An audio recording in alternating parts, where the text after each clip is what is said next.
집중력이 많이 떨어지게 돼요. ADHD처럼 막 정말 산만할 수도 있고, 아니면 학생인 경우에는 성적이 실제로 떨어진다고 해요. 예를 들면 수능 날 때 삐끗하는 경우가 있거든요. 어릴 때 비염 치료를 한다니 부담스럽잖아요. 맞아요. 네. 근데 소화비염을 방치하면 문제가 되는 부분이 있나요?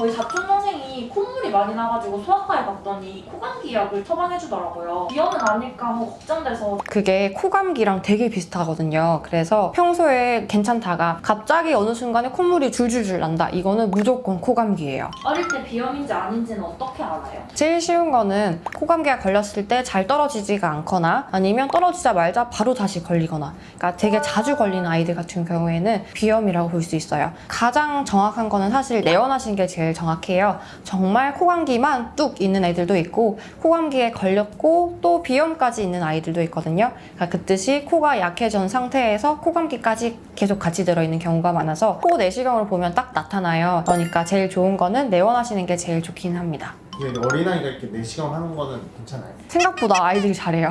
어. 난리치는 애들은 한 5명 중에 1명 정도? 그런데 비염도 유전인 거예요? 유전이라고 보진 않아요. 근데 유전이라고 보기보다는 환경 문제라고 보고요. 같은 가족이라고 하면 비슷한 환경에 노출되어 있기 때문에 비슷하게 코가 약해졌다라고 봅니다.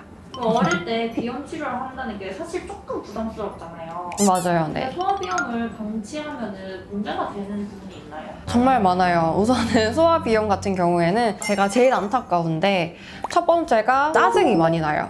아이가 예민해져요. 그 이유가 비염이 있으면 잠을 깊게 못 자니까 계속 아이는 피곤한 상태고 계속 피곤하니까 칭얼칭얼 거리게 되고 되게 예민하게 되고요. 두 번째는 콧물이 잘 안 나오게 되면 아세틸콜린이라는 물질이 안 나오게 되니까 집중력이 많이 떨어지게 돼요. 그래서 아이들 경우에는 집중력이 떨어져서 ADHD처럼 막 정말 산만할 수도 있고, 아니면 학생인 경우에는 성적이 실제로 떨어진다고 해요. 어떤 환자분은 진짜 머쓱하게 웃으시면서 제가 어렸을 때 비염만 아니었으면 뭔가 큰 거 하나 잃었을 거라고 하시는 분도 있었거든요. 세 번째는 계속 입으로만 숨이 쉬게 되면 구강 구조가 계속 변하게 돼요. 아이들 같은 경우에는 계속 턱이 자라고 계속 얼굴이 변하는데 턱이 많이 나올 수도 있거든요. 그래서 그게 무서워서 오는 분들도 가끔씩 계셔요. 키 이야기 안 했다. 키도 안 커요? 네, 키도 안 커요. 왜냐하면 깊게 잠을 못 자니까 당연히 발달은 더 늦게 되죠. 그래서 비염이 되게 심한 애들 같은 경우에는 정말 작은 경우가 많아요. 비염이 있고 키가 작은 아이들이 보약 같은 거 막 먹인다고 하시는데 우선은 비염 치료부터 하고 잘 자고 집중을 잘하는 시기에 보약을 먹이면 훨씬 더 좋다고 말씀을 드리거든요. 그래서 그거는 그냥 참고사항입니다.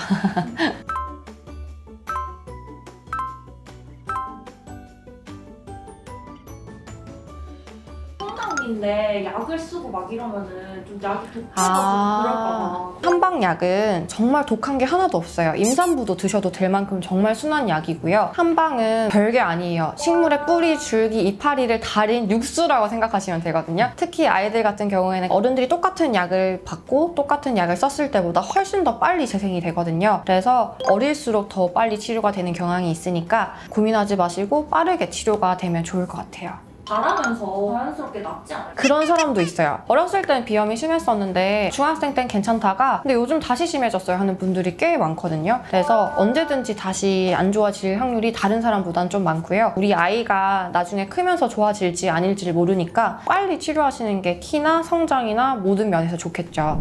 소화비염을 낫겠지 하면서 계속 방치하시는 경우가 있고 또 나이가 들면서 괜찮아지겠지 하시는 경우도 많은데 나중에 정말 중요한 날 때, 예를 들면 수능 날 때 삐끗하는 경우가 있거든요. 그러니까 절대로 방치하지 마시고 우리 아이를 위해서도 또 부모님을 위해서도 편하게 생활할 수 있도록 열심히 치료하시기 바랍니다.